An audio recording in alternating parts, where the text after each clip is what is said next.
তাহলে বলতেছিলাম আমার ভাইয়েরা, পরিপূর্ণ ঈমান আনতে গেলে পুরা কোরআনে কারীমের উপরে আমার ঈমান আছে এই কথা আপনি কখন আপনার পক্ষে সাপোর্ট হবে? কোরআন আপনাকে যেদিকে ডাকে কোরআনের অনুসরণ করতে হবে।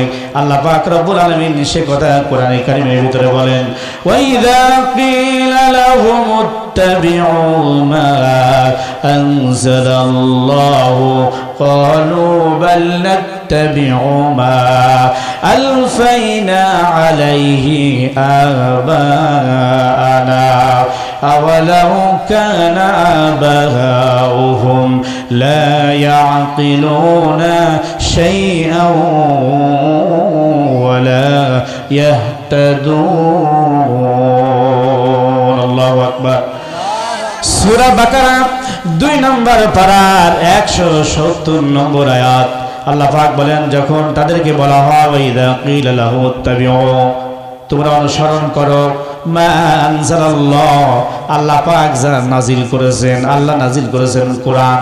যদি বলেন কি আল্লাহ পাক কোরআন নাজিল করেছেন, যখন তাদেরকে বলা হয় এই কোরআনের অনুসরণ করো, তখন যারা অর্ধেক ঈমানদার, যারা কাফের মুশরিক, ওরা বলে না না না, কখনো না, বাল নাত্তাবিউ মা আলফাইনা আলাইহি আবানা, বরং আমরা তো আমাদের বাপ দাদাদেরকে যা করতে দেখেছি আমরা আমাদের বাপ দাদার অনুসরণ করব, কোরআনের অনুসরণ করব না, কোরআনের পথে আমরা যাব না। অথচ যদিও তাদের বাপ দাদার ধর্ম ছাড়তে চায় না, বাপ দাদা শিরকি করত, বাপ দাদা কুফরি করত, কিন্তু ওরা ওদের বাপ দাদার ধর্ম ছাড়তে চায় না। কিন্তু তাদের বাপ দাদারা যদি না বোঝে, হেদায়েতের উপরে প্রতিষ্ঠিত না থাকে, তাহলে ওই বাপ দাদার পথ অনুসরণ করা যাবে না। চিল্লে বলেন যাবে? যেহেতু ওদের বাপ দাদারা শিরকি করে, কুফরি করে, হেদায়েতের পথে নাই, ওরা বোঝে না, এই জন্য ফিরে আসতে হবে, কোরআনের দিকে ফিরে আসতে হবে। আমার ভাইয়েরা, যারা পরিপূর্ণ ঈমানদার, কোরআনের সমস্ত বিধানগুলো যারা মেনে নেয় আর সত্যকে যারা চিনতে পেরেছে, তাদের গুণাবলী কেমন কোরআনে কারীম ওয়াজ করে ডাক দিয়ে বলতেছে, ওয়াইযা সামিউ মা উনজিলা ইলার রাসূল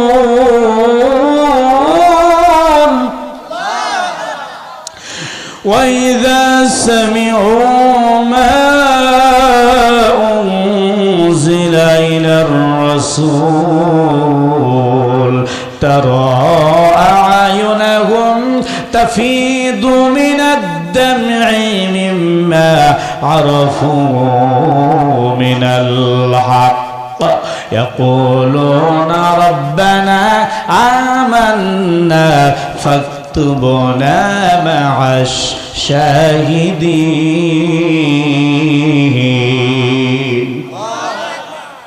সূরা মায়দা 7 নম্বর পারার 1 নম্বর লাইন 83 নম্বর আয়াত আল্লাহ পাক বলেন, আমার রাসূলের উপরে আমি যা নাজিল করেছি, এই কোরআনে কারীম নাজিল করেছি, আর এই কোরআন যখন শুনতে থাকে খাঁটি ইমানদারেরা, খাঁটি মুসলমানেরা কোরআনে কারীমের তেলাওয়াত শোনে, রমজানুল মুবারকে শোনে, তাহাজ্জুদের নামাজে তেলাওয়াত করে আর শুনতে থাকে, নামাজের ভিতরে ইমাম সাহেব তেলাওয়াত করে আর পিছনে দাঁড়িয়ে দাঁড়িয়ে কোরআনুল কারীমের তেলাওয়াত শুনতে থাকে।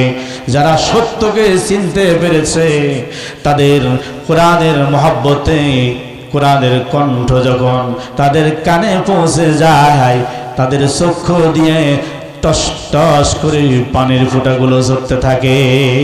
সুবহানাল্লাহ। এবং তারা রব্বুল আলামিনের কাছে ফরিয়াদ করে, আল্লাহ আমাদের নামটা লিখে দাও, তোমাকে যারা মেনে চলেছে, তোমার পথে যারা আছে, আল্লাহ তোমাকে যারা মান্য করে, তোমার কোরআনের বিধান যারা মেনে নেয়, আমাদের নামটা তাদের নামের সাথে লিখে দাও। জোরে বলেন না সুবহানাল্লাহ। আল কোরআনের পথ, এই পথই আসল পথ। অন্য কোন পথ আছে? অন্য পথে যাওয়া যাবে? কোন পথে যেতে হবে মুসলমান? কোরআনের পথে যেতে হবে। বলেন না, আল কোরআনের পথ, এই পথই আসল পথ, অন্য পথে অন্য মতে নেই কো রহমত, অন্য পথে অন্য মতে নেই কো রহমত।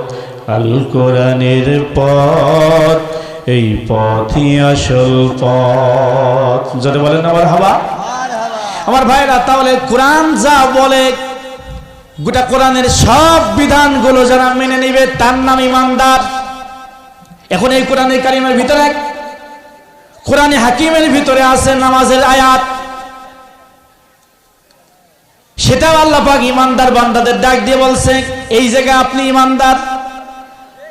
এই জায়গায় যারা মুমিন বলে দাবি করে আল্লাহ বলেন ইয়া আইয়ুহাল্লাযীনা আমানু রুকউ ওয়াসজুদু ওয়া'বুদু রাব্বাকুম, ও ইমানদারগণ তোমরা রুকু করো সিজদা করো, রুকুকারীদের সাথে রুকু করো সিজদা করো, জামাতের সাথে নামাজ আদায় করো। ঠিক আছে, এমন লোক আছে নামাজ পড়ে জামাতেও পড়ে মসজিদে যায়। এই জায়গায় নামাজের আয়াতের উপরে বিশ্বাস আছে। রোজার আয়াত যখন নাজিল হয়ে গেল